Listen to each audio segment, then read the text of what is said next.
Burada okuyoruz. Bu da İlk hemen defa, aslında. Gülerce'de ilk defa. Çünkü 70 Hadi bakalım nasıl. klibimiz de bitmiş. Biz hiçbir yerde okumadık. İlk defa size nasip oldu. Hadi bakalım, hayırlısı olsun.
Boşa dökme, toprak olur bu bedenin. Oturup da ah eyleme ya. Yalan olur, yalan olur, yaşadığım hayal olur. Geldi geçti ömrüm böyle, yaşadığım rüya olur, yaşadığım hayal olur.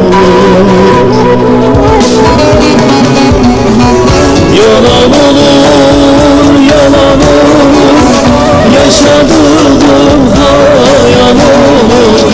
Geldi geçti ömrüm böyle, yaşadığım rüya olur, yaşadığım hayal olur.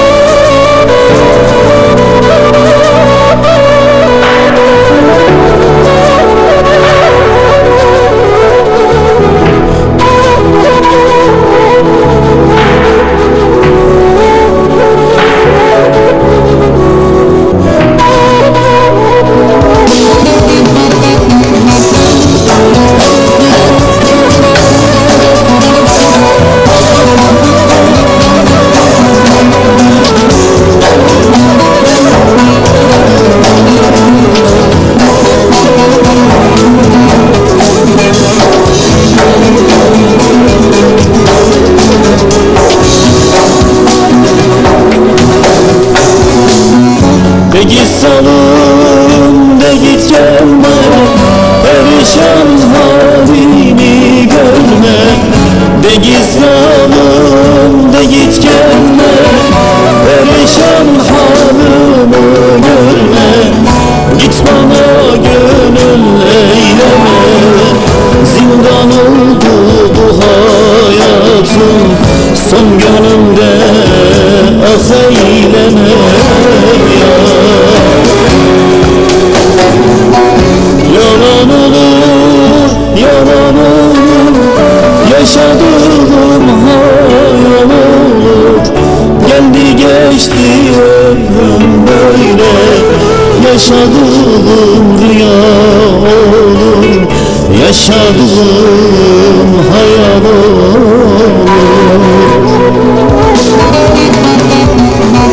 Yalan olur, yalan olur, yaşadığım hayal olur. Geldi geçti ömrüm böyle, yaşadığım rüya olur, yaşadığım hayal olur.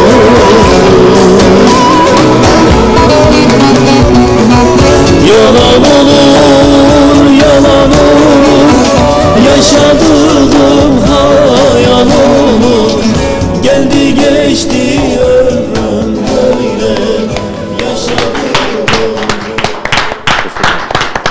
Ağzına yüreğine sağlık. Klip sanatçı oldu. şarkısı. Evet, klip şarkımız. Evet, reklamlardan önce bir şey söylemek istiyorum. Şimdi bizim EKP 25 var efendim. EKP 25 sağ olsun her